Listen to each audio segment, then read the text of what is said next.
1월 31일 하늘에서 내리는 일용할 양식 하나님의 말씀은 창세기 4장 11절에서 15절까지 말씀입니다.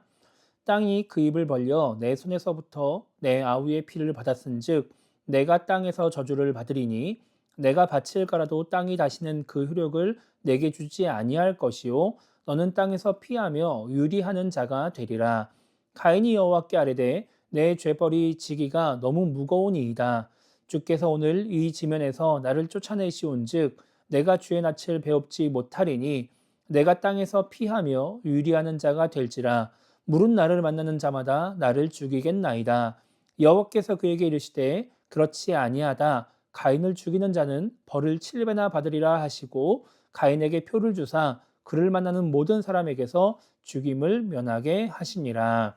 아멘. 오늘 말씀은 이제 아벨을 죽인 죄가 드러난 이후에 이제 가인과 하나님의 대화를 기록하고 있습니다.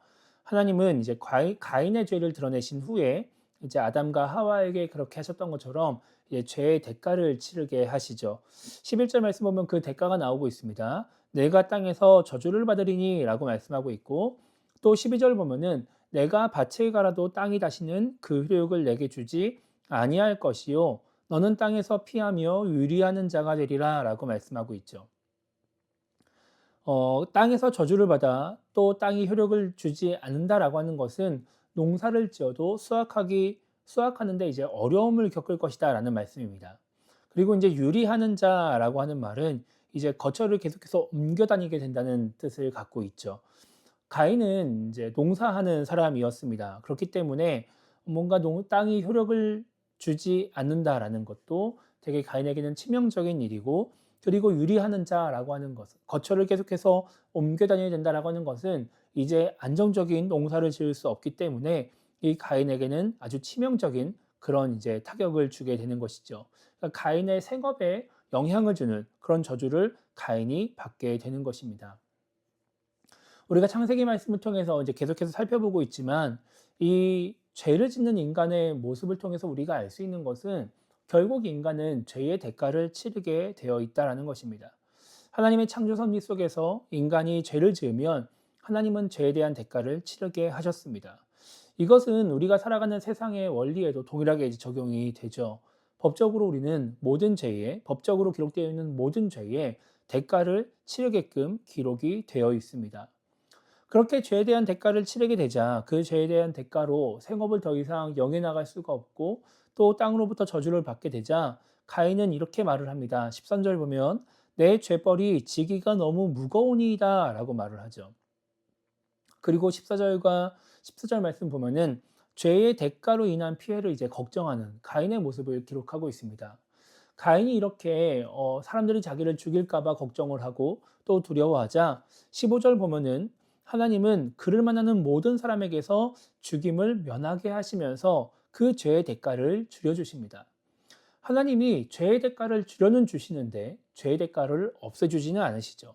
하나님의 은혜로 줄여주실 수는 있어도 죄의 대가가 사라지지는 않는다는 것입니다.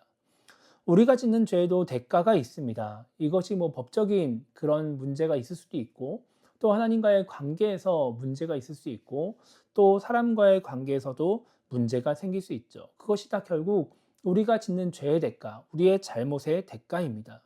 그런데 우리는 이런 죄의 대가, 잘못의 대가를 좀 가볍게 생각하는 경향이 있어요. 그래서 죄 짓는 것을 별로 두려워하지 않죠. 죄를 짓고 잘못을 했다 하더라도 그렇게 심각하게 생각하지 않습니다. 정말 우리가 죄의 대가로 인해서 진짜 뭐 감옥에 간다든지 정말 가족을 떠나야 한다든지 뭔가 내 생업을 이어가지 못하는 등의 뭔가 치명적인 타격이 오지 않는 이상 우리는 그러한 죄에 대해서 또 죄의 대가에 대해서 별로 두려워하는 마음이 없습니다. 우리가 진짜 우리가 가볍게 생각하는 그런 죄나 잘못으로 인해서 진짜 나의 생업을 이어가지 못한다거나 나의 목숨을 위협받는다고 한다면 우리는 그 작은 잘못을 저지르거나 혹은 그런 작은 죄를 짓게 될까요? 아마 그렇지 않을 겁니다.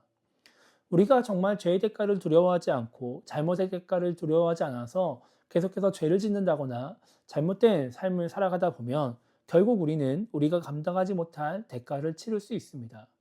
뭔가 내 주변 사람들이 나의 작은 잘못, 나의 작은 죄를 그냥 참고 참고 넘어가줘서 그것을 심각하게 생각하지 못하고 있다가 어느 순간 그것이 빵 터지면서 이제 관계가 깨어지든지 뭔가 나의 삶이 위협을 받는 등의 어려움이 있을 수 있는 것이죠.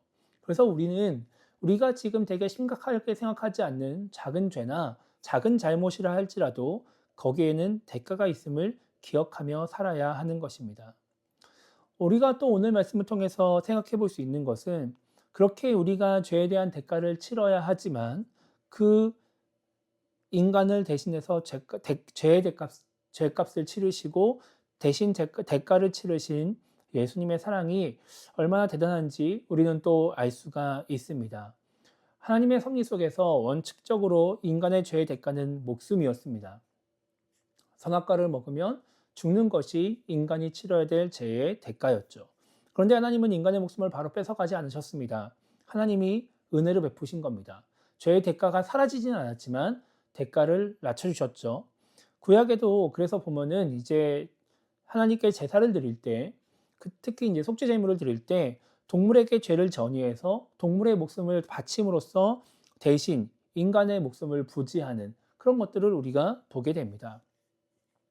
그리고 이 신약에 와서 예수님이 대신 우리를 위해서 죽으심으로 인간의 그 모든 죄의 대가를 이제 예수님이 짊어지시는 모습도 우리가 알게 되죠.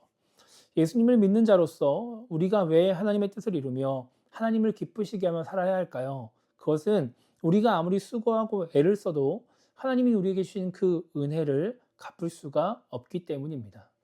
내가 아무리 교회를 위해서 혹은 하나님을 위해서 수고하고 애를 쓰고 때로는 고난을 당한다 하더라도 우리가 정말 하나님이 우리에게 주신 그 죄의 대가를 대신 치르는 그 은혜를 갚을 수는 없는 것이죠.